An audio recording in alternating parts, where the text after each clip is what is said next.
स्वतंत्रता सेनानी समारोह में उपस्थित JNK सेंटर के डायरेक्टर श्रीमान आशुतोष भटनागर जी, मुख्य वक्ता के रूप में हमारे बीच में उपस्थित है professor Narayan Singh Rao ji, campus director, professor Sanjeev ji, dean school of social sciences, doctor Shashi Poonam ji, doctor Shreya ji, इस सभागार में उपस्थित देहरा गोपीपुर के स्थानीय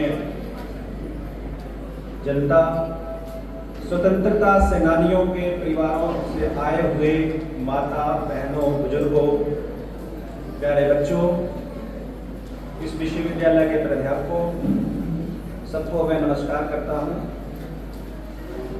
और मैं सोच रहा था बैठे बैठे कि सबसे मुश्किल काम क्या है जब आप मंच पर आते हैं।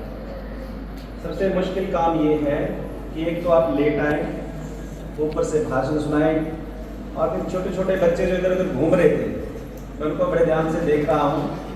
उनको भी लग रहा होगा, वो भी पापा को बोले, पापा आप कहाँ ले आए हमें, ये कैसा प्रोग्राम है। आपने कहा यहाँ कुछ सांस्कृतिक प्रोग्राम होगा, इतने बच्चे आगे, लेकिन यहाँ आके उनको सुनने को मिल रहे हैं भाषण। लेकिन बच्चों का इंतजार लंबा नहीं है, थोड़ी देर का इंतजार है, और थोड़ी देर बाद यहाँ सांस्कृतिक कार्यक्रम भी होगा, ऐसे मुझे सूचना आयोजकों ने दी है। हमारे लिए बड़ा सौभाग्य का विषय है कि हम देहरा गोपीपुर में हैं, राधा कृष्ण मंदिर में है, और हिमाचल की सबसे पुरानी तहसील देहरा में है। और कभी कभी यहाँ कहते थे लोग, राजनीतिक लोग कहते थे, हम नहीं कहते, देहरा कोई नहीं तेरा। ये बात सच भी हो सकती है, लेकिन मैं कहता हूँ कि अब ये बात गलत साबित हो रही है, क्योंकि आपके देहरा में केंद्रीय विश्वविद्यालय का निर्माण कार्य प्रगति कर रहा है।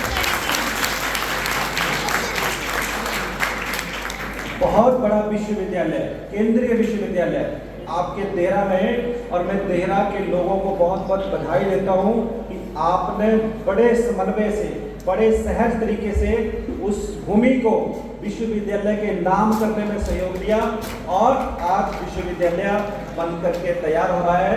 और हम अगले साल तक, ऐसा हमारा मानना है कि अगले साल तक हम देहरा के विश्वविद्यालय में अपने परिसर में होंगे। ये देहरा वालों के लिए बहुत बड़ी बात है।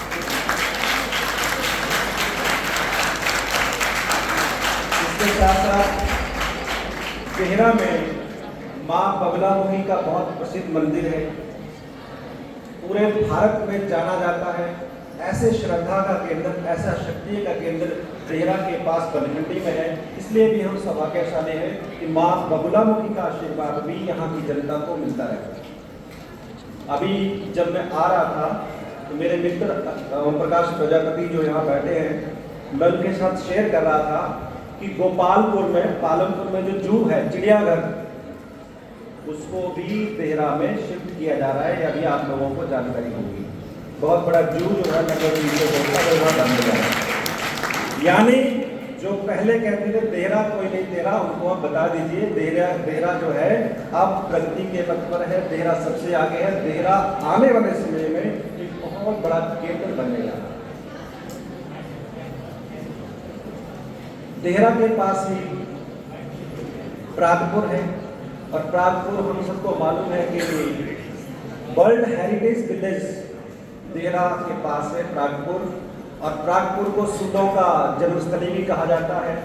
सूद वंश जो है वो प्रागपुर से आगे बढ़ा पूरे प्रदेश में, देश में। तो ऐसे देहरा में है। और देहरा शब्द की उत्पत्ति कहाँ से हुई, मैं बैठे बैठे अभी कहीं देख रहा था, सोच रहा था कि अंग्रेजों के समय में जब वो मूवमेंट करते थे तो यहाँ डेरा लगाते थे। डेरा बोलते थे वो अंग्रेज, थोड़ा अंग्रेजी बोलते हैं, डेरा को वो देहरा बोलते थे, और धीरे धीरे इसका नाम देहरा पड़ गया। आज हमें बड़ी खुशी होती है कि जब देश की स्वतंत्रता का संग्राम हुआ, उस स्वतंत्रता संग्राम में भी देहरा का बहुत बड़ा योगदान है। बहुत बड़ा योगदान है तेरा का। अभी माननीय आशुतोष भटनागर जी कह रहे थे, भारत की स्वतंत्रता के लिए लगभग 10 लाख से अधिक लोगों ने अपना बलिदान दिया। ऐसे बहुत सारे लोग जिन्होंने इस देश के लिए बलिदान दिया, जिनका नाम इतिहास के पन्नों में दर्ज है, जिन्हें मान सम्मान नहीं मिला, अज्ञात में थे, ऐसे बहुत सारे स्वतंत्रता सेनानी हमारे बीच में रहे और लगभग 200 वर्षों का संघर्ष 15 अगस्त 1947 को समाप्त हुआ और भारत को स्वतंत्रता मिली। ऐसे महान स्वतंत्रता सेनानी जिनके परिवार के लोग यहाँ बैठे हैं, मैं उन सभी को शत शत नमन करता हूँ और मैं अपना ये सौभाग्य समझता हूँ। ये मेरे लिए बड़े सौभाग्य की बात है और शायद मेरे पुनर्जन्मों का कोई मुझे वरदान है, मुझे ईश्वर की कृपा है। आज उन स्वतंत्रता सेनानियों के परिवारजन यहाँ हमारे बीच में हैं और उनको सम्मान देने का अधिकार ईश्वर ने मुझे सौंपा है, जिसके लिए मैं आयोजकों का बहुत बहुत धन्यवाद करता हूँ। जिन स्वतंत्रता सेनानियों को भारत सरकार ने सम्मानित किया या जिन स्वतंत्रता सेनानियों का नाम किसी कारणवश आगे नहीं आया, ऐसे बहुत सारे स्वतंत्रता सेनानियों की पहचान करके एक सर्वेक्षण करके जो है वो सोशल वर्क डिपार्टमेंट ने किया और ऐसे बहुत से स्वतंत्रता सेनानियों के नाम जो है वो हमारे सामने आए। ऐसे कुछ स्वतंत्रता सेनानी तेहरा के जिन्होंने भारत के स्वतंत्रता आंदोलन में बढ़ चढ़ करके भाग लिया और भारत को स्वतंत्रता दिलाई। ऐसे महान स्वतंत्रता सेनानी श्री राम सिंह राणा जी, उम्मीदचंद गुलेरिया जी, मस्तराम जी, रलील सिंह जी, युद्धवीर सिंह जी, उधम सिंह जी, मलकीत सिंह जी, फतेह सिंह जी, उनके परिवारजनों को हमारा कोटि कोटि नमन।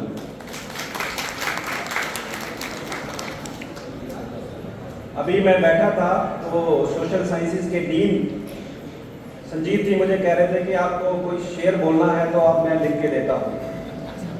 मैंने कहा नेकी और पूछ पूछ आप जल्दी से दीजिए, मैं बोलूँगा। तो इन्होंने जो शेर दिया वो मैं आपके सामने पढ़ता हूँ।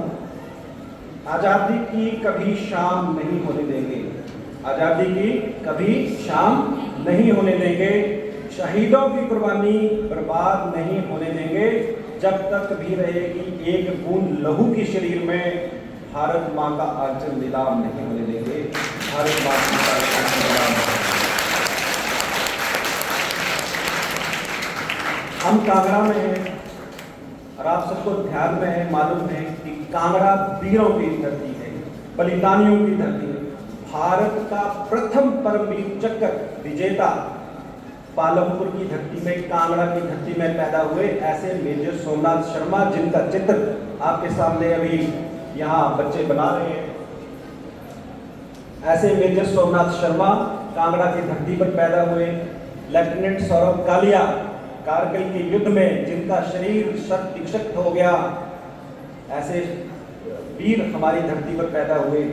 कैप्टन विक्रम बत्रा, ये दिल मांगे मोर, ऐसे महान जो हमारे सेनानी थे, वीर थे, वो इस धरती पर पैदा हुए।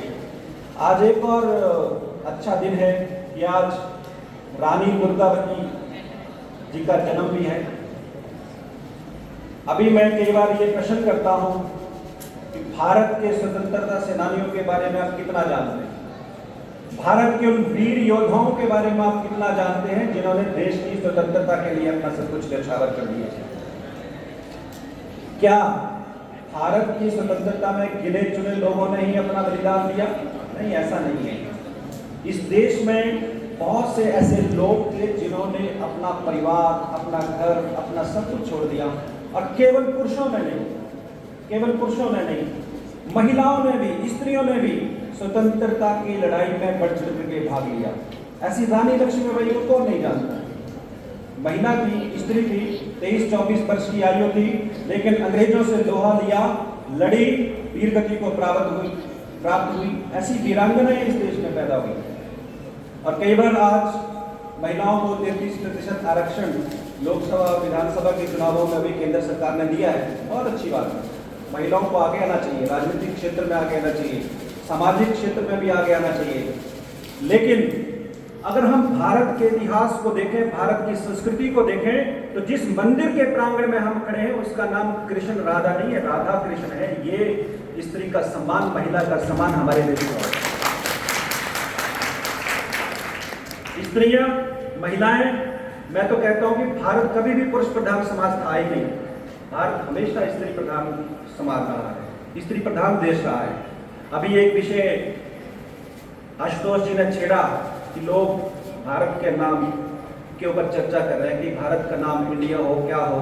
तो मैं एक वीडियो सुन रहा था कि जो इंडिया शब्द है वो एक अंग्रेज गाली के तौर पर बुरे शब्द के रूप में प्रयोग करते थे, जैसे रेड इंडियन, वेस्ट इंडियन, ऐसे वो इंडियन कहते थे हमें। लेकिन आज चर्चा उसकी चली है, भारत का नाम भारत ही होना चाहिए, रहना चाहिए, इसमें कोई विवाद का विषय है ही नहीं।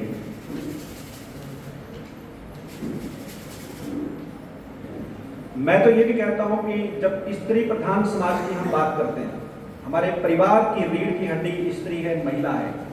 हमारे समाज में कृषि, अभी कृषि की बात कर रहे थे, हिमाचल प्रदेश के अंदर अगर 70% लोग कृषि करते हैं, उसमें 70% में से 68% महिलाएं कृषि करती हैं, महिलाएं ही काम करती हैं। यानी भारत हमेशा से स्त्री प्रधान देश रहा है। जिन माँ सरस्वती की मूर्ति के सामने अभी हमने दीप प्रज्वलन किया, पूजा की, वो माँ सरस्वती भी एक स्त्री हैं। इसी से पता चलता है कि भारत की संस्कृति या भारत का समाज स्त्रियों के बारे में, महिलाओं के बारे में क्या सोचता है। बीच में कुरीतियाँ आई, वो हम मानते हैं, बीच में समस्याएं, बहुत सारी समस्याएं इस देश में पैदा हुई, लेकिन हम धीरे धीरे आगे बढ़ रहे हैं, भारत आगे बढ़ रहा है। और आज हम देहरा गोपीपुर के महान स्वतंत्रता सेनानियों को याद कर रहे हैं, उन्हें अपनी श्रद्धांजलि अर्पित कर रहे हैं। और उन महान स्वतंत्रता सेनानियों के जो परिवार यहाँ बैठे हैं, उनको सम्मानित करने का सौभाग्य केंद्रीय विश्वविद्यालय को मिला है। इससे बढ़कर सम्मान की बात विश्वविद्यालय के लिए नहीं हो सकती। मैं बहुत बहुत धन्यवाद करता हूँ आयोजकों का, डिपार्टमेंट ऑफ सोशल वर्क का और जम्मू कश्मीर सेंटर का, जिन्होंने इस कार्यक्रम की कल्पना की, इस कार्यक्रम के बारे में सोचा और इसका आयोजन किया। मुझे मालूम है बच्चे बड़ा घूर घूर के देख रहे हैं कि भाषण खत्म नहीं कर रहे हैं। मैंने उनकी बात मान ली और मैं अपनी बात को यहीं विराम देता हूँ। धन्यवाद। जय हिंद, जय हिमाचल।